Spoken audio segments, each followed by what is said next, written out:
Welcome to Conversation with Haych. We have one of the best tenors in the UK, one amazing voice.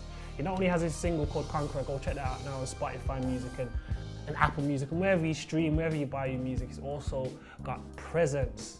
I call it Presence Experience, but Presence, which we'll talk about later. He's also one of the best backing vocalists that you'll hear on all these amazing UK talent shows, all these amazing UK artists. When you're hearing that tenor, that's this guy. That's this guy. What's that supposed to be? No, because everybody's impression of me sounds like that. You know? I feel like you lot said it for me. We have the amazing, he was on All Together Now. He finished second, he should have been first. And also he was on Sunday Best US of A. No, go ahead. I'm here with the amazing, the incredible, the songwriter, James Thompson. You see how I did that there? Let's see if I just threw the songwriter in. I got one song. Yeah. How you doing? I'm alright, mate. I'm good. How are you? I'm okay. Wonderful. I'm okay. Gotta keep the energy up. Keep it up, yeah. Because I know you tired, I'm tired. So for those who don't know who James Thompson is, how would you describe yourself?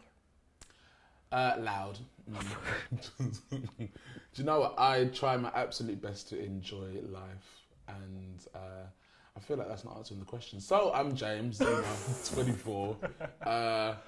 I, like Haych said, I work as a session singer, but I do functions as well as like weddings and bar mitzvahs, christenings. Well, I haven't done a bar mitzvah yet, but I'm sure that will come soon. It's coming in Jesus' name. And I'm getting ready to launch a company and do a live album recording and all sorts of exciting, wonderful things. But I'm sure we'll get onto that. Oh, we're definitely going to come on to that. Wonderful. So, when and why did you become a Christian? Well, I grew up in church. I'm a PK, and so PK would be pastor's kid. Oh, and a PGK, pastor's grandkid. Yeah. So my family is very, very much heavily ingrained in church. I'm from New Testament Church of God, and my granddad planted a lot of the churches. Oh wow! In UT. So we was in church. We was in church. And I have memories of going to head office with my dad and stuff. So yeah, I train up a child in the way they must go; they'll never depart from it, as much as they may try. There have been attempts, but I'm still here. So yeah, I grew up in church, and so I think I gave my heart to the Lord at 8. At 8? Yeah, 8. I remember it very vividly, actually. What happened? It was, so in UT they did this thing, it was an initiative called Impact, and basically local churches or districts are basically like regions that are divided up, would have their own youth events for over the space of 2 days in September. And so our district did it, and at the time our district youth director was talking about salvation, and I was like, I just thought I was a Christian because I go to church. Because I go to church. That's my little 8-year-old logic. So she said, who wants to give your heart to the Lord? So I was like, well, sign me up. I want some Jesus. So yeah, that was me at 8. And then I got baptized at 13. I don't remember when I got filled, but this is such a church conversation to have. But yeah. That's how. So what came first then? So you got saved at 8, baptized at 13, filled with the Holy Spirit at... God knows when. God knows when. But what came first, the drummer James or singer James? You'd have to ask my parents. Oh, really? Yeah, because for me, they started at the same time. Okay. I was playing drums in church from like 5 years old. Just one little boom, chink, boom, chink. Just, you got that one little beat just running through every song. I remember being about 9 years old and in my head thinking, I have to choose. Am I going to be a singer or a drummer? At 9? Yeah. So wait, you got saved at 8 and now you have to choose between drummer and singer at 9. No, I was a very dramatic, theatrical child. You have to understand this. So about 9, 10. Yeah. About more like 10. Around that age. All I know is I was definitely in primary school still. And my dad pastored a church in Worksop, which is Nottinghamshire. Okay. And then moved to Coventry. Well, no, I've always lived in Derby, but he started pastoring a church in Coventry. So I know I was about 10.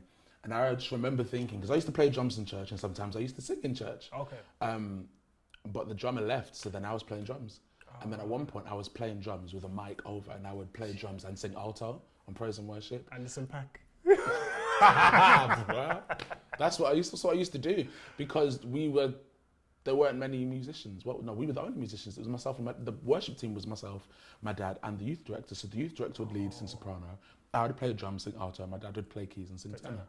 And my dad can only play in G sharp. How weird is that? Like, what a random key. Of all the keys. Of all the keys. On all the keyboards. On all the keyboards. So, but that was it. Yeah. That was worship team. So, but I used to do both. But I just remember, for some reason, I just felt like I have to pursue one. That is a big life decision. It is big. I don't know why I did that to myself, but I remember telling my dad, like, I want to sing. I want to sing. So I kind of just focused more on that. Okay, so when you started singing, did you feel like pressure to sing in church every week? Oh, it wasn't pressure. I loved it. I'm a church boy. I was a church boy. So you was in it? Yeah. Like when you're in primary school and they're like, what did you do over the summer holidays? I was like, I went to Alton Towers. I went to Disney World. I'm like, I went to convention. With pride. Oh, yeah. I was a church boy with my I used to sing hymns on the playground. Yeah. I was a church boy with pride. You was proper. I am a church boy with pride. You was proper trying to bring people. Yeah, I was church. I was church. Why everyone's playing Tig and Tag? I mean, I played Tig. But you were singing. Yeah, but I might be praying and playing. God, I don't want to be it. I don't want to be it. That's now, let this cup pass from me. And because I went to all-white primary school. Okay. Yeah. I was the only black kid until my younger sister joined. So you was already standing out anyway? Yeah, that's some dark memories. Oh gosh. There was one girl in my class that was half Thai, half English. That was about as... Yeah, there was one Asian girl, but she left. So those are the minorities? Yeah, that was it. It was just me. Yep. And you have to remember, for a lot of these little white kids, I'm their first experience of dealing with somebody that doesn't look like them. Oh. And kids can be brutal. Oh, child. Was that experience? Yeah, that's why I was praying on the playground. No, but seriously, from a young age, my parents always said, when you have a problem, you pray. Wow. And so I used to, from a young age, I used to be in my bedroom and I used to just be like, God, I don't like this. As a child, that was me. And I grew up with a disability, so I have it's a rare bowel disease called Hirschsprung's. Okay. And so that affected me very heavily. I mean, it still affects me today, but heavily throughout my childhood. And so, from young age, I used to pray about that. Wow. Yeah. That's why you was making them life decisions at 9 and 10, because I thought I was a big man. You couldn't tell me nothing. I thought I was a big man. Wow. So I kind of want to go into the primary school thing, because you kind of said it's very rare, like especially I come from Birmingham, so my school was very multicultural. So we had black kids, we had Asian kids, we had white kids. The white kids were the minority, but you're saying I was the minority, literally. Me won. You won. I was the minority. So what was that like? If I'm honest, I don't think the teachers, Yeah, there's all of that as well. I just don't think they were equipped for it. Okay. I just don't think they were. Because in Derby's a very, very small city. It's not a village, it's a city. It's a very small city, but there is an even smaller village in Derby called Little Eton, and that's where my school was. Oh, yeah. And it's this whitewash.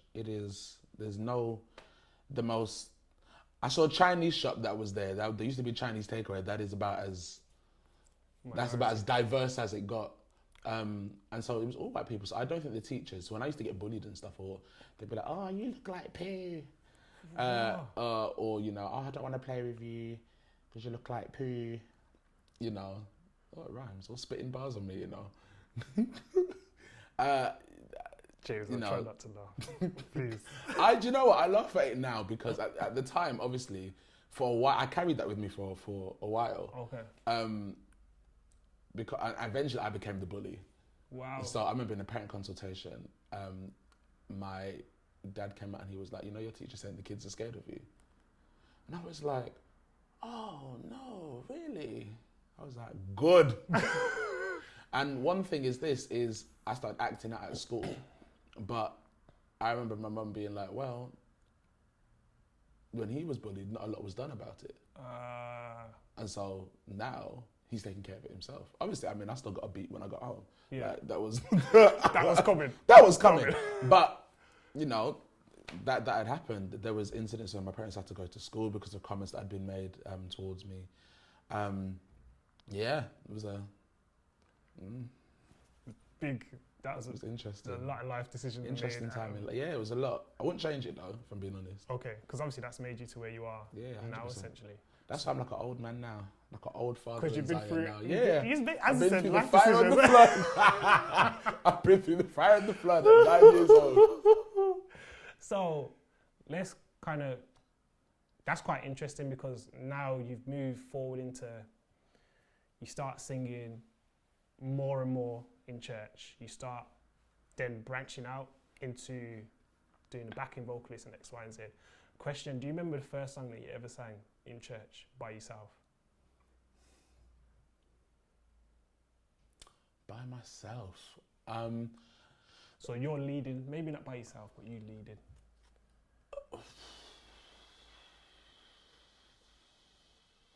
I remember. I don't know how we got away with singing this. I remember singing with my mum and I must have been about 6. I think this is the earliest memory I have of singing like by myself in church. It was "Count on Me" by Whitney Houston and CeCe Winans. Count on me. Yeah. The one that they sing on Yeah. Sister with Yeah. It's really not a gospel song. But, I don't think anybody there knew it. It was a very small church. I don't think anybody there knew it. And the thing is, it's got the right elements in it to make you feel like. Yeah. And CeCe was in it. She a Winans. So I remember. So I say singing. I jumped in for bits and pieces because I got scared. My mum sung most of it, but I think that's the earliest memory I have of singing in church. In terms of by myself, I remember singing on praise and worship in church. Yeah, I remember that because the worship team was me and one other person. It was a very small church. It was a very small church. So how do you then transition from going from a very small church to being part of like some of the biggest UK TV shows, singing behind some of the biggest UK artists? How did you transition into that industry? So I'm born in Derby, like I said, and so I was born into the New Testament Church of God in Derby, that is home, and my dad used to be the district men's director there. Dad then became a minister, moves to Works, pastors, then moves to Coventry pastors, so on and so forth. But I would still go back to Derby for their youth days and things like that. Sometimes on youth day I'd help out with their praise and worship. I would still go to the youth group on a Friday. I knew everybody there. I had godparents there. I had, so I had god brothers and god sisters there. So I knew, it was like, oh, it's James, what I mean? Yeah, so, and I got christened in that church as well. Okay. So that's home. Yeah. And I remember the pastor changed, and the new pastor that came actually knew my family, both sides of my family. Yeah. Because my mum is from Handsworth. Okay. And so she and my uncles went to school with the new pastor. And so and they knew my dad's side of the family just swapped church and stuff like that because my dad's from south of London, but he came over when he was quite young to Birmingham.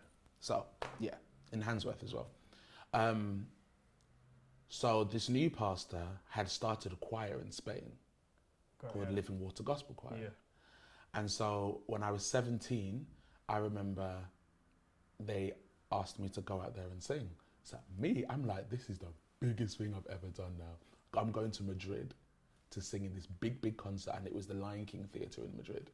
So I was just like, oh my days. And so I did that, and I did it again 18, did it again when I was 9. So I did it, I used to do it every Christmas. Every Christmas I would go. Yeah. And one particular Christmas, I think it was 2015, I went, and the other singer was none other than the legendary singer and backing vocalist, Priscilla Jones-Campbell. Who I say is hands down, if not the best one of the best vocalists in the country, but I would say she's the best vocalist in the country, hands down. There's nothing she cannot sing. Her range is mad, like she's fantastic. And so, but I was real sick. I was sick as a dog when I went to Spain, and I could barely sing. I was struggling. If you watch the video, I'm gonna send you the link. I was struggling, and this is next to Priscilla, who is like music industry royalty. Yeah. And then the following year, we did a summer concert together. Oh, but my voice was back then. Oh, and so she was singing. She said, "Have you ever considered doing session work?" I was like, "Well, as a BV," I said, "I mean, I've seen it, and I'm like, yeah, I can maybe do that, but I've never really thought, oh, this could happen to me." Yeah. And then the following year, 2017, Olivia Williams, who is Stormzy's vocal director, was putting together some BVs for Stormzy. Needed a tenor. She was talking to Adrian Moore. Adrian Moore suggested me. I went and did that. Stormzy was my first. At Stormzy doing X Factor, that was my first. I mean, we ended up miming in the end because X Factor don't like nothing live. But yeah, that was my first thing. And then Priscilla called me the next day, and then I did BVs for X Factor in the studio. Oh. And then from then on, it was just work. Just even even when I did All Together Now, the vocal director, one of the vocal coaches there, recommended me to Kylie Minogue's vocal coach, who then put me on Claire Richards from Steps, put me on her album. That was my first time doing BVs for an album. And then one of the other singers on that recommended me to another vocal director. So I got Just Eat, and the same vocal director did Lion King, so then I got to do... So it just, you network. But it all started from church.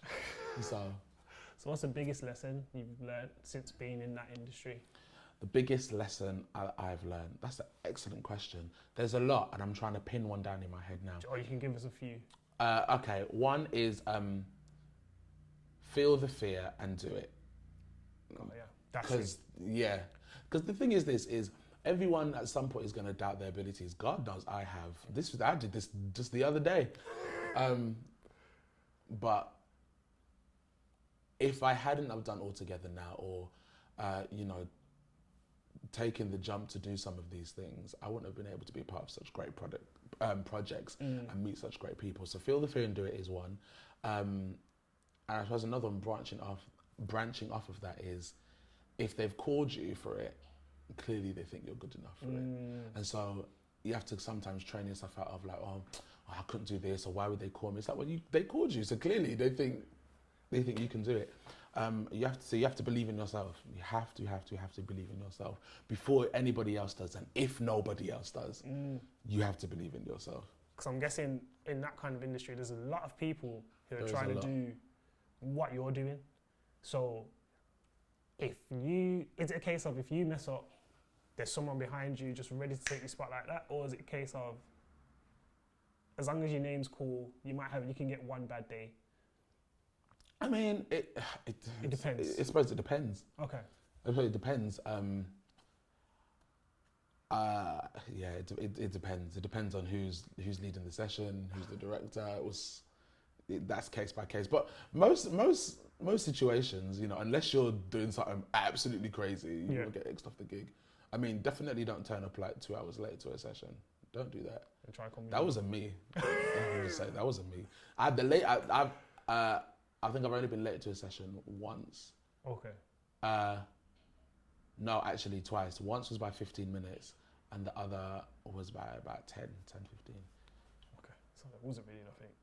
So, and I was 15 minutes to the studio late, and I was just like, oh my God. I was panicking. Stressed, bruv. I was stressed because I thought this was for Devil Wears Prada because we knew it was going to Broadway. Yeah. So then I rock up to the studio and I could hear singing. I'm like, oh my gosh, they've already started. That is the worst. But I knew I was like 15 minutes. I said they must have just got started straight away. So I open and I'm saying, hi guys, I'm so sorry. I got a little bit lost in it. I'm so sorry. And who turns around on the chair? Well, it's only Elton John. And so I was like, hi. Sorry I'm late. It was for Lion King. No idea, so yes. Moral of the story, be on time. Be on time. So you move from that, doing session work, backing vocals, to then All Together Now. How does that, or is there a bit more into that transition? Well, they kind of happened at the same time. Oh, okay. So I was running between, one day, I remember I went to Manchester to film interviews for All Together Now, and then went straight to London to do a Storms rehearsal. So the two kind of came at the same time. How was that experience of doing All Together Now though? Oh, All Together Now, it was amazing. I tell you what All Together Now taught me. From when I was younger, I always enjoyed theatre. I even did dance for a little bit. Always enjoyed music. We're not getting back on the dance with the... Huh? Huh? What? Come on. I praise dance. How about that? I can shout. No. No, I did like tap and jazz for a little bit. Nice. It wasn't very long at all. It was just a little bit and a little bit of street. Not I think a lot. you should bring that back. Okay, yeah, man. So this is a lot of body to move. Right now, it's a lot to move. We're working on it. But yeah, I always took an interest in that. I could always talk for days. Yeah. And I was always good at improvising and thinking on my feet. And so I kind of suppressed this kind of desire to get into media. I thought, well, I'll just sing. Okay. Like, I'll just sing. That's okay. I thought, I'll forget about theatre. I'll forget about acting. I'll forget about wanting to do radio. I'll forget about wanting to have my own talk show one day. But why though? I said, because one, I just didn't think I could do it. And two, I thought, what are the chances of it happening? And three, it's demonized in church. Even being a session singer gets demonized in church. You know what I mean? So, yeah. So I just said, I'll just sing because I feel like I could get away with that. I could do that one. I feel like this is the thing. Is there's one thing I know I can do. I know I can sing tenor. That's one thing you can't tell me nothing about that. Everything else, yeah, I got a lot of up, probably more down days than up on that. I really don't rate myself as a singer, maybe as much as I think I should, as people think I should do. But I as a tenor, oh yeah, I'm a good. I'll hold on to that. Because we had this conversation. We did have this conversation. And I told you that you need to have more respect for yourself. You did. But I'm still singing, so it hasn't stopped me. So then you go to All Together Now. So what did you learn from? Yes. All Together Now? You're ever reminded me I haven't answered the question yet. So, like I said, I can talk for days in it. So, yeah. So for me, it taught me, or rather showed me, I actually really enjoy TV. Okay. I really enjoyed the experience. Being, doing your like confessionals or interviews and stuff like that. Yeah. And the way you have to do it, and the way TV is set up, and the way all the hoops you have to jump through. Yeah. And just in terms of filming and recording, making sure your song was down, and wardrobe and all that stuff interested me. And I thoroughly enjoyed it. I was upset. I was like, you know what?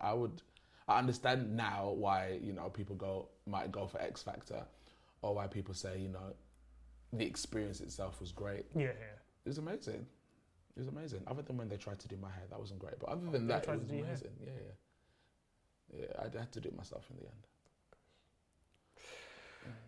end. Did you get any backlash from singing? Because obviously you're saying, as we know, especially when you're doing secular music, which is session singing and whatever, people look at it like you're singing for the devil. Not the devil.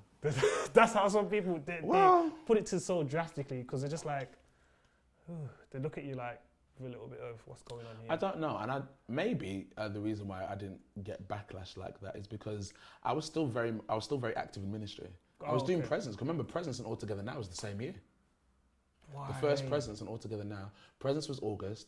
All Together Now we filmed in October, November. How was that?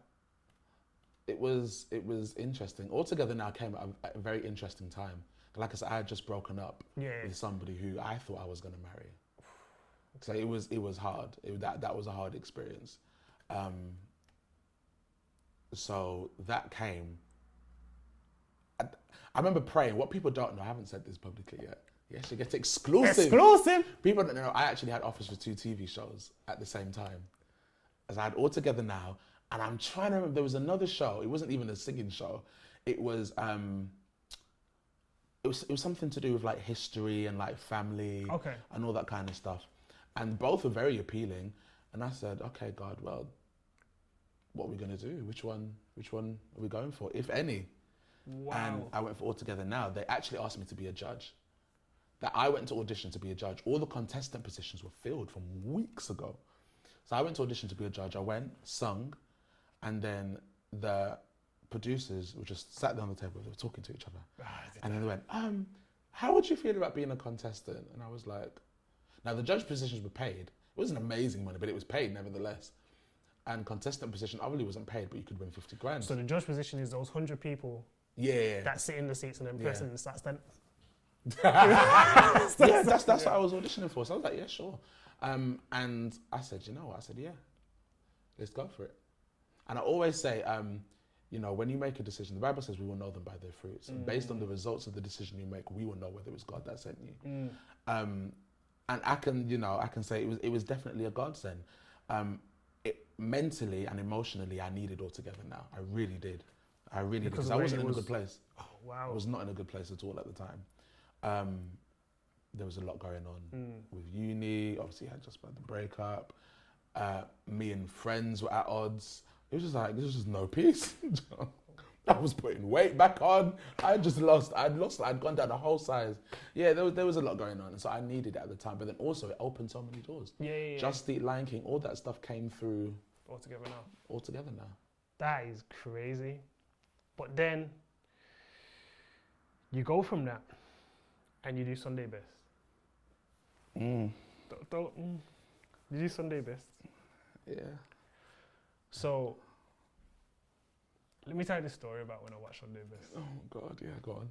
So me and my wife were chilling. So I'm like, listen, James put on his Instagram, he's on Sunday Best, gassed, I can't wait. But you must have put like, my experience. There was like an Instagram post which was like, my experience on Sunday Best. So he didn't post a clip or anything like that. I think that's what it was.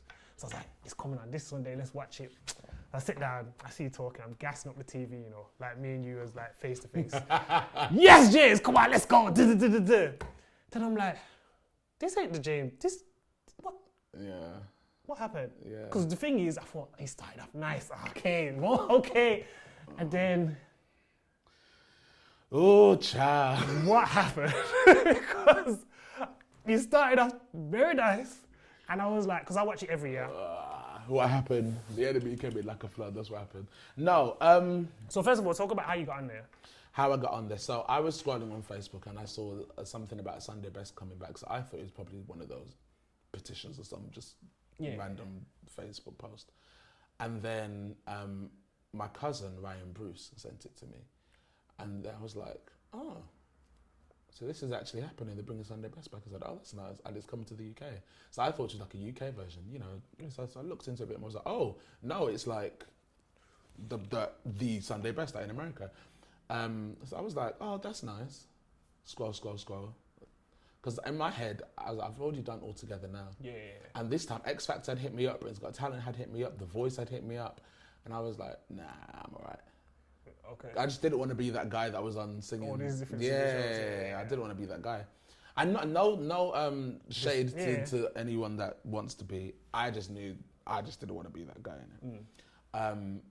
And then I was talking to my cousin Bianca about it, and she was really pushing and encouraging me to go for it. So I was like, But I just so happened to be in London the day before open auditions with Seth because A&T were ministering out somewhere. Yeah. So I was like, well, I'm in London. So I woke up the morning of the auditions and I said, okay, God, if you want me to go, I'll go. So you let me know. And God was like, go. So I was like, I had a barbecue plan to go to that day. So I went, and I missed the barbecue. And so I went to the audition, sung. Obviously, they chose me to go. And so the whole time I was just like, is this really happening? Because the thing is this, when I was a baby, and my parents went to Scotland. I got christened twice. Okay. So my parents had planned a christening. Yeah. They'd gone to Scotland for whatever reason, and they'd called me to the front. Someone had come up and called me to the front. Okay. And they said they wanted to christen me. Gotcha. And so they did, and then she said he's going to travel the world. Wow. And other stuff, but that's the relevant part. He's going to travel the world. Mm-hmm. And so I thought, obviously by this time this is last year, I'd been administered in a couple of countries, European countries, but I thought, wow, this is America. So I was like, this must be the promise. This is it. Fulfilled. And so I just kept thinking, I can't believe this is happening to me. I can't believe this happened to me. And everybody that knows me knows I'm the biggest Kirk Franklin fan, the biggest. So I was excited. Got there, and in the end, now hear this. I'm going to walk with me. It's gonna sound like I'm not answering the question, but I am. Walk with me. Follow me. There was supposed to be 6 international contestants. Okay. For long story short, I was the only international contestant that went. Yeah. So the team that were there to film the international contestants had one person to focus on, and that was me. Okay. Now I'm gonna come back to that. Okay. Walk with me. I'm gonna come back to that. So obviously I'm there, I'm doing my thing, the cameras are following me, so every day I'm practically mic'd up, and then they would ask me questions, they'd take me around Atlanta, and stuff like that. And then I remember they whistled it down to the top 20. Yeah. That was just based off a questionnaire and a whole bunch of other stuff. Okay. And then obviously we get to the day when it's time to sing. And I was calm. I was cool the whole day. I mean, I was a little bit nervous, obviously, naturally, but normal nerves. And then, you know, we was all singing backstage, calm. Everyone was doing a little mic toss in the dressing room. Everyone's like, oh, you better sing. So everyone's doing that. It comes to me. I do my little bit. Some of them was like, you all right? Okay, England. Okay. All right, London. So I was calm. I was cool. I was enjoying myself. Yeah. And then I remember just before I walked on, I said, I'm like waiting in the wings, and I said, God, if this is as far as I get, thank you. Because I didn't picture this, I didn't imagine this. Yeah. And so I walked on stage, obviously I'm calm. I start singing, I was nervous, obviously. Yeah. I started singing, I was cool. But, from the beginning, when I started, I was fine. But then somewhere not far off from the beginning, I felt my breath control start to get a bit shaky. So now my mind is running about 10. Now, I sing all the time. So singing in front of people, did you get nervous because of who was there? I said, no. I sing behind celebrities all the time. I meet celebrities all the time. I've sung on stage with Donnie McClurkin before. Yeah. Remember at Live Conference when he came in 2015? Yeah. So stuff like that doesn't make me nervous. Yeah. I'm thinking, I want to do the best that I can do, and I don't want to embarrass myself on international TV. But now I'm starting to psych myself out. And in that, I feel like I missed a breath. So I'm running, I was like, oh my God, and I just panicked. Because as I said, you started well, and I was like, yes. And then when I watched the book, I watched it once, because I'm not gonna lie. I can talk about it fine, but I can't watch it. I watched it once when it aired, because I felt like you have to do this. But I haven't been able to watch it back since. I haven't been able to do it. But when I watched it, I realised Kelly was actually smiling when I started. Yeah. And I was like, oh, I actually started off okay. Yeah. Oh, and then in the middle, I just panicked. Because in my head I'm thinking, oh my gosh, you can't mess up. And I put so much pressure on myself. You're just throwing yourself off. Clean changed the whole key in the middle of the song. Sin and shame. Sin and shame. And I just remember I stopped and she made me sing it again. Oh, and then made me sing it again. I could have cried on the stage. I wanted the ground to swallow me up. And I remember walking off stage and I was like, I'm going to be sick. So I walked off and went straight to the toilet. Yeah. And I'm like over the toilet bowl, ready in my head to like vomit. And it's like, it was a weird, because it's like, I felt like, I don't know if I wanted to be sick or if I wanted to cry. Boy. It was, that was so I was like, well, I'm going home. So, and for ages, that ate me up. And I was just like, I was angry with God. I was like, you sent me here, you know. I didn't want to go. I said to God, you sent me here. I said, I asked you if this is your will, send me. You told me to go. And I went, how? I said, you're going to have to make sense of this one to me. Bearing in mind, I'm clean in the middle of planning presents. And the theme is the relationship. Right now, my relationship is on thin ice, because I'm at odds with God. I'm angry. Really? I was angry. I said, now, it hadn't aired yet, but I'm now back when I told everybody I was gone for the month. And now it's been a week and I'm back. And it was National Youth Convention. I'm like, I can't go to convention. Everyone's going to be like, why are you back? I was supposed to be like singing and doing all this stuff, and I had to pull out because of Sunday Best. Yeah. And now I'm here. So there was, I was very angry with God. But, you know, I fast forward to when it aired. Actually, no, rewind. I'm in Atlanta. The vice president of Viacom asked to have dinner with me. Got ya. And she sat down, she said, all my team asked me whether you were media trained. And she asked me if I was media trained, and I was like, nah, I just like to talk in it. And the team was shocked. He said, the way you handled yourself, he was like a professional. And I said, well, I've always wanted to go into media, but I just kind of forgot about it. Rewind to January that year at Head Start, Seth's event. Lady called me out and she said, we call this man forth in media. He has a grace for art. Now, when she said that, I said, I haven't told anybody about this. So then Sunday Best happens. I couldn't see. I was like, God, why the hell did you bring me here? Made me realize, oftentimes we think the way that God is going to take us to where we want to go, the way God's going to connect us to our dream is via a certain route. I thought I was going to Sunday Best for singing. No. Bible says, for I know the thoughts I have towards you. God, he knows his thoughts towards you, his plans to prosper you and to give you a future. You know what I mean? And so I thought I went to Sunday Best to sing.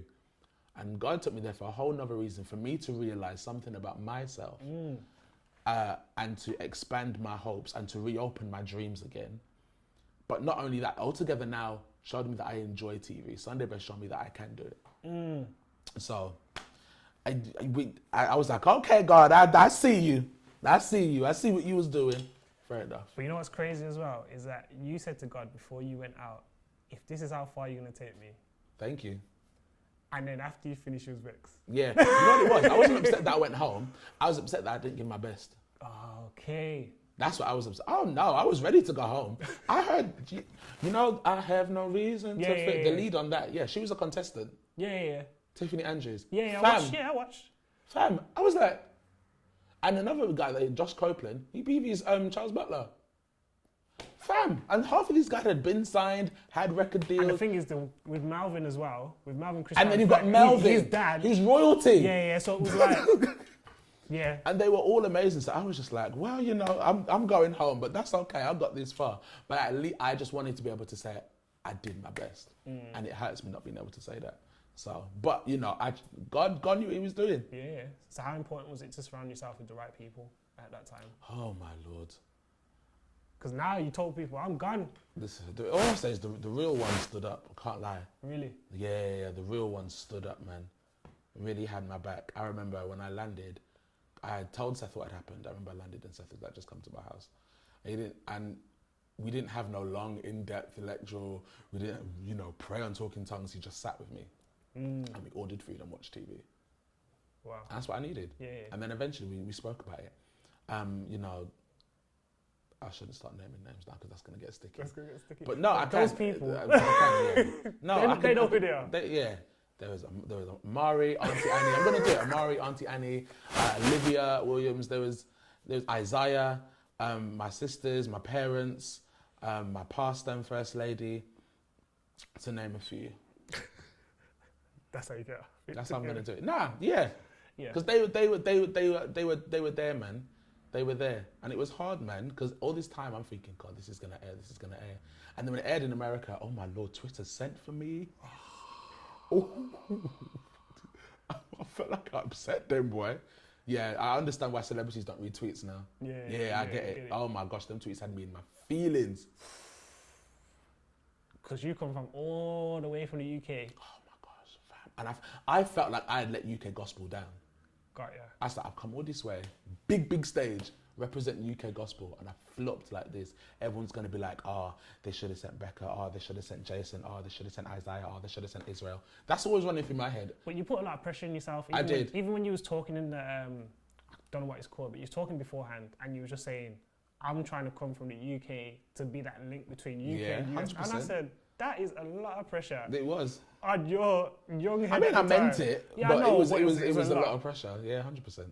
So it was, you had the right people around you, and that got you through to... It did. It did. That and planning presents, I can't lie. But having presents there to plan, like I had to stay focused. So how does presents come about? Let's go back a little bit. Presents, let's talk about that. Presents. So 2016 summer, I was in my dining room, just having devotion, and I said, God, what do you want from me in the next 365 days? See, I told you I was dramatic. Why didn't I just say 1 year? I actually said 365 days. No. There was no good reason for that. Just dramatic for no good reason. But nevertheless, I said, what do you want from me the next 365 days? And he showed me a whole heap of stuff, not just for me, for other people, but a worship night came under that, but it was the way it was to happen. It was God, like God was very specific about how it had to happen. And so I was like, okay. And so at the time, I had no job. I was 20. Yeah, I was 20. I was like, I don't know how we're going to do this, but, you know, by faith, Noah built the ark. I mean, granted, Noah didn't need to raise funds for the wood for the ark, but no GoFundMe. But no GoFundMe. But you know, he built the ark by faith. So I said, we're going to do it, man. And when I said yes to that, all of a sudden, work started coming in. I started singing at weddings. Then I was recording like demo guides. Yeah. That was, and then I did it. And then we got that venue for free. And yeah, God moved, man. And then I was just like, wow, that was great. And then God was like, cool, yeah. So next year I was like, oh, wait, what? Next year? Because you thought this was a one-time thing. Yeah. And then next year we did it, and I wanted to have it in Birmingham. And God was like, London. And I said, Birmingham. And God said London. And then I said Birmingham, and God said London. And I was like, okay, London. And we did. And there was lots of weird things God asked me to do that year. Okay. Like have it in London, pay for this church to get here. I said, right, okay, 10 people from this church. God said, yes. I said, right, okay. We're going to just find a way to make it happen. And then randomly another church said, yeah, we got a van going. Listen, random things. And then I remember being at Presence, and my mum came to us. My mum used to walk with a stick. And we had just sing Made a Way. I said, somebody find my mum. I've seen the video. Find her, get me a seat at the front. I said, enough is enough. That's powerful. My mum had walked with that stick for 11 years. I said, I said, enough is enough. I was ready. I was coming for Satan that day, I tell you that. And the theme was restore the victory. Yeah. And so we prayed, and she left the stick on the altar, and she's still walking without it today. Because she walked all the way round. She did. All the way Couple around. times. Yeah, she walked all the way around. And then when the event finished, Lord have mercy, can't find my mum now. She's walking everywhere. Trying to find her, can't find. She just walking. Just feeling good. Just feeling good. Fam. So, yeah, and then obviously we did it again last year. Yeah. And then this year we did an online thing. Now, funny thing actually, what people I didn't say this, I was going to, but I didn't say it, is 2019 November, God said to me, you're not going to do Presence next year.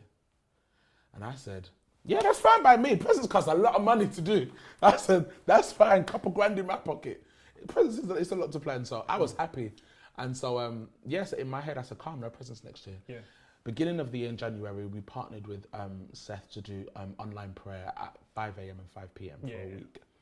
And in that, God was like, you're going to do Presence online this year. Just like this, a word of encouragement with prayer or whatever. So I said, okay, yeah, cool, we can do that. That's easy and that's free. And then obviously, pandemic. I said, oh, I see what you were saying now, God. You was preparing. You was preparing me.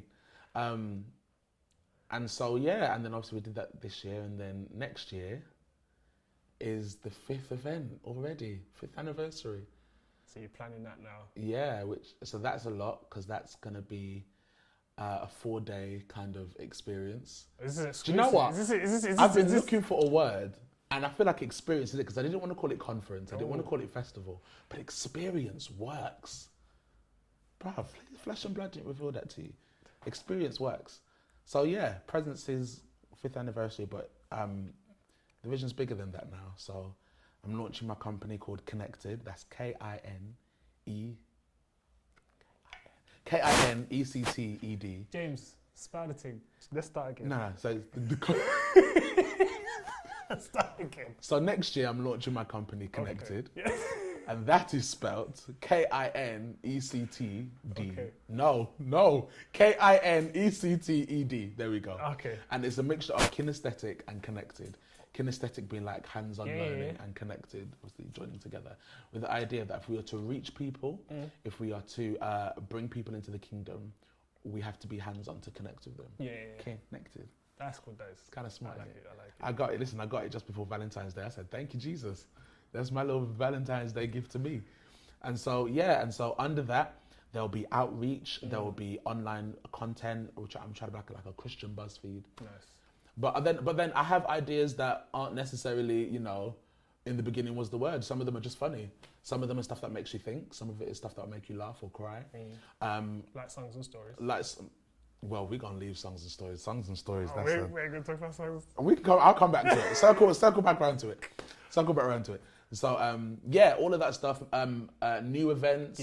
A live album recording, merchandise.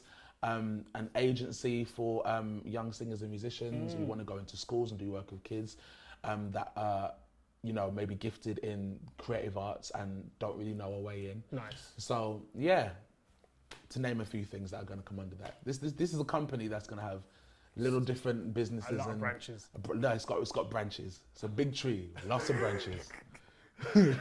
So. And a live album recording. I forgot about that. Talk to us. A live album recording. I'm doing a live album recording next year. Me. James Thompson. Mr. James Thompson. I'm doing a live album recording next year. And it's not no look album. This is a 14-track album. So, and these are songs that God gave me for presents. Yeah. And some songs that were just, songs that I had, or just songs that I heard in devotion. Yeah. Might be a little Conqueror remix in there. Ooh. So, by the way, Governor B, if you're watching this, shout me in it, because I would love to have you be part of the project. So, thanks for that. Who else you want to shout? Well, I mean, if Karen Clark Shane wants to go now. I'm definitely. So I'm excited about that. That's good. I'm very excited about that. So, in all that you're doing, and we'll talk about songs and stories. Just a little bit. Let's talk about songs and stories just a little bit. COVID-19 comes. James starts songs and stories every Monday. Now, I don't want you to go into too much of the detail. I can't go into too much of the detail. I don't want you to go into too much of the detail. However, how did you find that? Was that a good release for you during that time? Would you do it again? Okay, so... So songs and stories. So lockdown for me at the beginning, I was loving it. Everybody was upset, and I was living life because I had worked all January through March. Yeah. So my money was coming in, and so I was like, well, I'm at home with money, chilling. I mean, I think I definitely had COVID, but I'm still here. But I renovated my bedroom. Yeah. I wrote. It allowed me to finish writing the album. Yeah. And stuff like that, and just do other things. But I thought, it'd be really fun if I did like a song association thing. I don't know if you see Terrell on YouTube, right? With the blue screen. Everybody know with the blue wall. And I was like, I would love to do a little song association thing on Instagram Live. That could be fun. Yeah. It was supposed to be a one-off thing, just song association. So I said, cool, I'm going to do it on this day. And then my younger sister, Jadine, I must have mentioned it to her. She was like, oh, I want to come. I said, yeah, sure, why not? So she came, and then people would come in and, give them, I was doing the game, and then someone came in and they're like, oh, but I can't sing. So I was like, why'd you come in? I said, well, tell a funny story. And they told a funny story. So then we were like, okay, well, if you can't sing, you can come in and tell a funny story.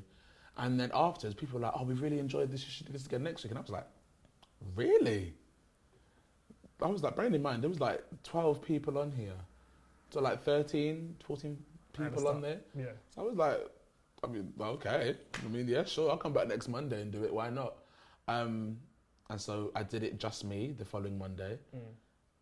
And then I did it again. But just before we did the third one, I was in the shower and I was like, songs and stories. I literally just said it and I was like, oh, that's kind of got a ring to it. And so I just started calling it songs and stories. And then the rest is on my IGTV if you want to go watch it. The Anchor story. Yeah, watch it with earphones in. Some of these stories are, hallelujah. Yeah, praise God. Praise Him. So, in all that you're doing, in all that you've done, has there ever been a time where you're just like, I can't do this anymore? Yeah, 100%. It was yesterday. And how did you overcome that? Yeah, I am... So, his... Oh, child, I had like 5 answers in my head all at the same time. This is the thing.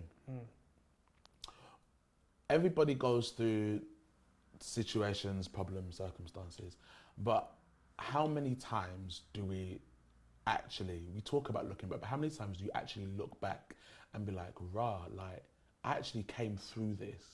I actually jumped over that hurdle. I actually got, how many times do we actually really look back and see, oh God, you actually knew what you was doing the whole time. And so as hard as, lockdown has been, probably from like May onwards for me, I'm like, but you've really brought me through worse. And so why would you bring me this far if you were just gonna desert me? Why? And the thing is I think about the fact, I can't remember where I heard this, but someone said there are lives attached to you. There are people literally waiting, unknowingly waiting to meet you and hear what you have to say and hear your experience and hear what you've been through. And equally, there's people you don't even know that you're waiting to meet. And so who knows? So for me, when I look at a hurdle, I'm like, this hurdle could introduce me to my wife. Hello, somebody. Huh? My God. No, but you never know where circumstance and issues or problems are going to take you. Even the horrible breakup I went through, that taught me a lot. I needed that to be a better man, to be a better minister, to be a better businessman, to be a better friend. And so you have to look at certain situations and instead of saying, God, take me out, look at it and say, what am I here to learn? What am I? Because the thing is, when you go through something, you are either here to gain something, to lose something, to give something, and there's probably something else. To learn something. To learn something. That was it. I knew there was something else. You're either there to learn something, give something, gain something, or lose something. But all of it is in God's plan, and all of it is within His will. And the safest place you will ever be is in the will of God. Yeah, that's good. So what are your plans for the rest of 2020 now? Plans for the rest of 2020 is really focused on the album. So let me go more into this 4-day event thing that's happening next year, which is happening from the 18th to the 21st of August in Birmingham. So the 18th will be the business launch for Kinected. Nice. And then the following day, which will be the 19th, will be a brand new event called Storytime. It's not songs and stories. This is a very different thing. You can't come with those stories. Don't do that. No, Storytime is aimed at the community. And I knew that I had the idea for an initiative. It didn't have a name. Yeah. But a new presence makes sense if you're from church. It's just is what it is. And we were really blessed to have people walking off the streets in the middle of praise and worship last year and get saved. However, some people, you take them to presence, they're just going to be like, yo, fam, what is this? But we are still called to carry the gospel to those people. Correct. And we're still called to be light on a hill and salt on the earth. And so Storytime is basically, let's set the scene in, let's say, Jam House or Pizza Express or Costa Coffee or something. No, not Costa Coffee. Pizza Express, because food. And, we have a theme. Yeah. Let's say the theme is hope. And so we'll have people come in and share stories about, a time they needed hope or a time where hope got them through or or you can come up and sing a song or do a rap or a comedian can come up or anything like that. The floor is open to a lot. You could mime a story if you want. It might be hard, but you could do that if you want. And then there'll be a space where people can come up and more. That's more for the singers and rappers. If you want to, or spoken people that do spoken word. Yeah, you say spoken word artists. Yeah. I was about to say spoken wordist. I kid you not. Can come up and freestyle over a chorus. Over a chorus, something around the theme. And it's not church. There ain't gonna be no opening prayer. There ain't gonna be no offering. No, there ain't gonna be no offering. And it's really just aimed at the community. I would love to do this in a barbecue picnic kind of way. Nice. But there's scope for this. This is a new event. This is something that I'm hoping to start in one city, set it up so it's established, go to another city, set it up. So I'm hoping to do, because if 2020 has taught us nothing, is that people need hope, man. People are searching for it. They're searching for it, fam. Facts. And in all the wrong things and in all the things that will let them down. And we're sitting here with this amazing God, this amazing Father, hugging him to ourselves, playing church, but let me not. Yes, it's about reaching the community. And I knew from when I got the vision for Presence that there needed to be something for that, but I didn't know what it looked like. And because I didn't know what it looked like, I said, you know what, I'm not going to focus on it because it's not time yet. And that's why God doesn't show me. Because God knows if you show me, I'm going to run with it because that's just what I'm like. And so when I got the full revelation, I said, calm, this is now the time. This is the time. So there'll be that. And then on the 20th, there'll be Presence as usual, the 5th one. And then the 21st, live album recording. So, boy, it's exciting, man. I can't lie. It's very exciting. It's very, very, very exciting. I was finishing up like the arrangements yesterday. So I'm excited, but I'm also nervous. I'm scared because a part of me is like, is anybody going to buy this album? Is anybody going to turn up to the recording? James. But I think these are natural thoughts. Do you not think? Oh, no, not for you. No, not for anybody. This is what I think. I know, but James. I'm not saying no one's going to turn up. It's just, Buy that out, James. Come on. Oh, I'm just, we're walking. I'm still doing it, That's what I'm saying. You're walking through it. I'm walking through it, even though I have a lot of doubts. I have a lot of doubts, boy. And some expensive doubts. I'm telling you, live album recording is not cheap. I'll tell you that much. And so, but I am excited because these are songs that I've had for a while now. Some of these songs I've had 6, some of these songs 8, 7, 6 years old. So I'm very excited. I'm very excited to do this. Last question. What advice or encouragement would you give to yourself with where you're at in life now? What advice would I give? Ask me the question again. What advice or encouragement would you give to yourself with where you're at in life now? Don't worry about how God is going to provide for his promise. Don't worry about how God is going to perform his promise. Just be in the right place. Essentially, don't worry about how the DPD driver is going to get the parcel to you. Just make sure you're there to pick it up. Okay. That was a good little... I just came up with that. That's not too bad still. Just make sure you're there to... It's true though. Make sure you're there to pick it up. What does that mean? Make sure... Because the thing is this, is if God says this is what I'm going to do and he doesn't do it immediately, it means you're on a journey to make sure that you're ready to get it. Because it doesn't mean he's not going to do it. No, not at all. Because if he said... God's word will not return back unto him void. Talk to them. In other words, if he said it, it has to happen. Creation has no choice but to obey. When God said, let there be light, light didn't have no if, but, or maybe. Light had to be. So if God says this is what's going to happen, make sure you're in his will. You follow the will, you can't go wrong. And faith without works is dead. I got a couple of things. This is one of them. Faith without works is dead. And so if God says to you, you're going to be the best race car driver ever, and you won't take no driving lessons. So what to do? God says you're going to be a bodybuilder, but you don't go to the gym. So what to do? I received that one. Faith that works is dead. And so don't worry about how he's going to do his bit. You make sure you do your bit because he's faithful to perform. His resume, he's 100% success rate. You just make sure that you're where you need to be. So that's what I would say. James Thompson, thank you very much. Thank you. This has been an excellent conversation. It's been great. I've thoroughly enjoyed it. This is Conversation with Haych, with the amazing, one of the best tenors in our United Kingdom, James Thompson. Thank you guys for watching and stay tuned for more.